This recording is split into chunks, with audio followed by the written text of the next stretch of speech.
Guys welcome back to my channel. सबैलाई स्वागत छ आजको मेरो यस भिडियोमा। र आज म भक्तपुर डोलेश्वर महादेव मन्दिरमा जाँदैछु सोलो। अनि म अब केही बेरमा हिँड्छु।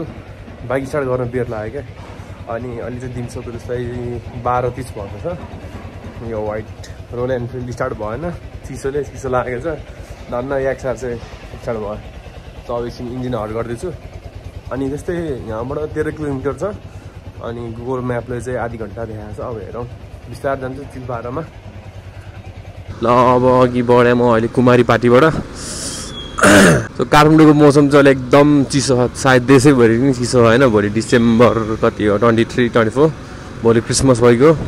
अनि यहाँबाट म कोटेश्वर निस्किन्छु। कोटेश्वरबाट लेफ्ट लागेर जो के अरे जडीबुटी हुँदै सूर्य विनायकबाट अलिक अगाडिबाट भित्र जान्छु। अनि त्यहाँबाट चाहिँ गाउँ टाइपको भनौँ न भक्तपुरको।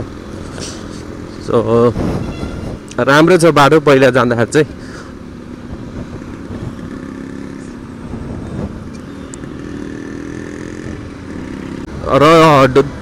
र डोलेश्वर महादेव भन्नाले चाहिँ केदारनाथको शिर पनि भनिन्छ है। भन्दाखेरि चाहिँ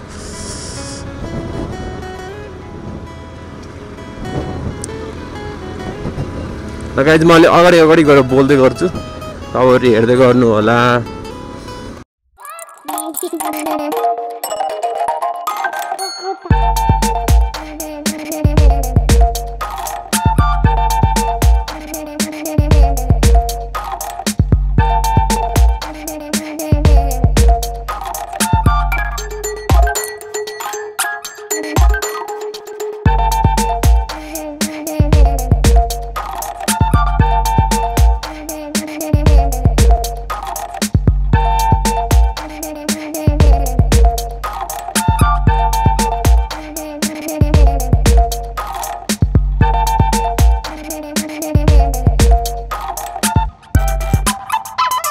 आएको छु सूर्य विनायक माथिको। अब यहाँबाट 7-8 मिनट रहेछ यहाँबाट डोलेश्वर महादेव।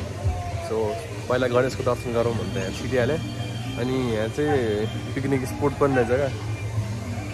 पुरै पिकनिक छ। अब यो धेरै नगरौँ, यहाँ गीतहरू बज्यो, कपिराइट लाग्दो रहेछ क्या गीतले। सो मन्दिरको अलिअलि क्लिप राखेको छु अगाडिको, हेर्नु होला। अब 7-8 मिनटपछि डोलेश्वर महादेवमा जान्छु म।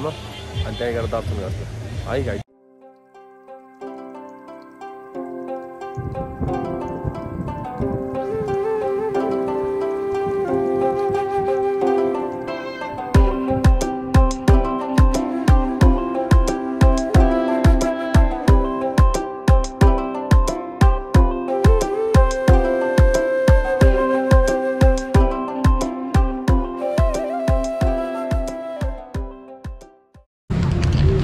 त्यो पर्खिनु भएकोमा कति रुपियाँ दिनु पऱ्यो? 10 रुपियाँ हो।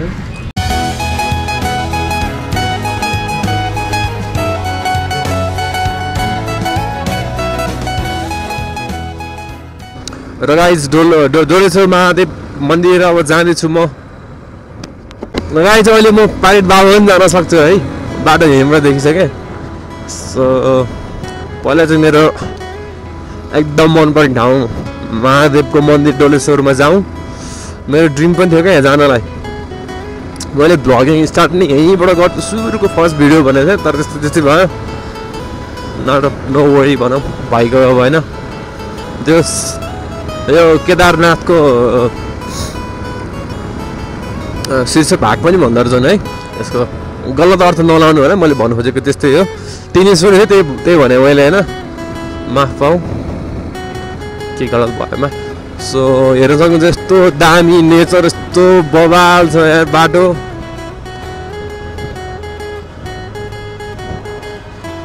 वाउ, साँच्चीको यार मन्दिर पनि ड्रिम प्लेस। अनि रोड पनि त्यस्तै दामी।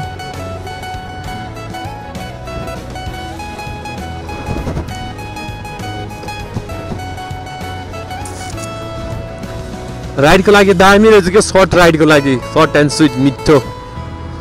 चिसो मौसममा त्यहाँ माथि झन् चिसो हावापानी छ यो माथितिर। सो अलि हाइट एरिया रहेछ क्या यो। र गाइज मलाई मन्दिर जान मनपर्छ, त्यही भएर भ्लग पनि एकदमै मन्दिरको बनाएको। एकजना साथीले भन्थ्यो मन्दिरको केही मात्रै भ्लग बनाउँछ यसले भन्थ्यो। मलाई जहाँ मनपर्छ जे गर्छु त्यही बनाउनु पऱ्यो होइन। जहाँ जान्छु जे गर्छु डेली लाइफ टाइपको होइन, फेक नगरिकन फ्लेक्स नगरिकन भनौँ न, जे हो त्यो देखाउनु पऱ्यो। सो देखाउनु भन्दा नि एउटा मेमोरी हुन्छ मलाई, हेरिँदै को छन् 10-15जना भ्युज हो यताबाट राइट जस्तो लाग्छ होइन।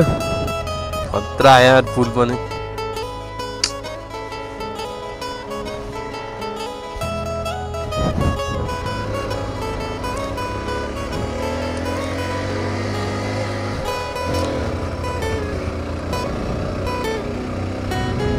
दोस्रोचोटि मेरो यो दोस्रोचोटि हो यो ठाउँमा। योभन्दा पहिला कान्छा मामा हाम्रो मामाले लिएर आउनु भएको थियो मलाई, अनि त्यतिखेर म फर्स्टचोटि आउँदा चाहिँ अचम्म लागेको ऊ यस्तो नआउँछ है भनेर क्या।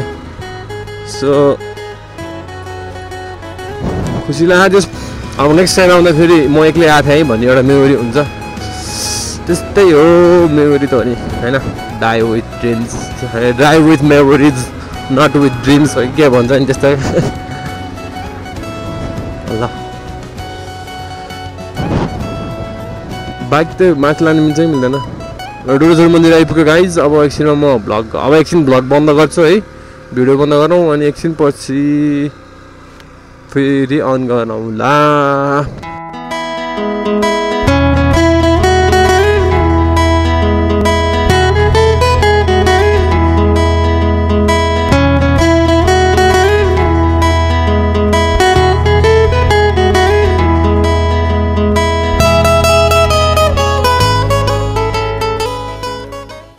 गाइज मन्दिर दर्शन गरेर भ्याइयो होइन। सब बुझाउँछ सब गरेर मजाले घुमियो मन्दिर, सबै परिक्रमाहरू गरेर भ्याइयो। अब चाहिँ तपाईँहरू 10-15जना भ्युजहरूलाई यसो मन्दिर घुमाइदिउँ, डोलेश्वर महादेवको दर्शन गराइदिउँ है। ल हेर्नुहोस् परिसर यहाँ छ 108 मूर्ति होइन, शिवलिङ्ग, मनकामना मन्दिर, मनकामना माईको पनि मन्दिर रहेछ यहाँ।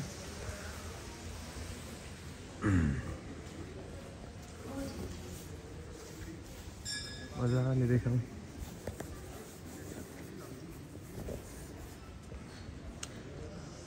यस्तरी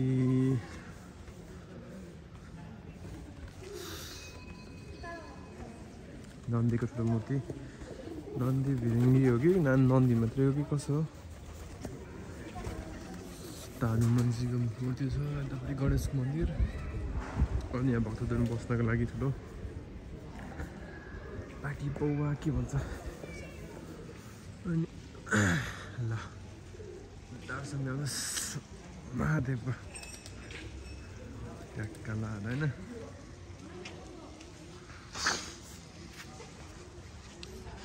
लाइट छ अनि 1-2वटा क्लिप यसो हाल्छु म, सिनेमेटिक क्लिपहरू।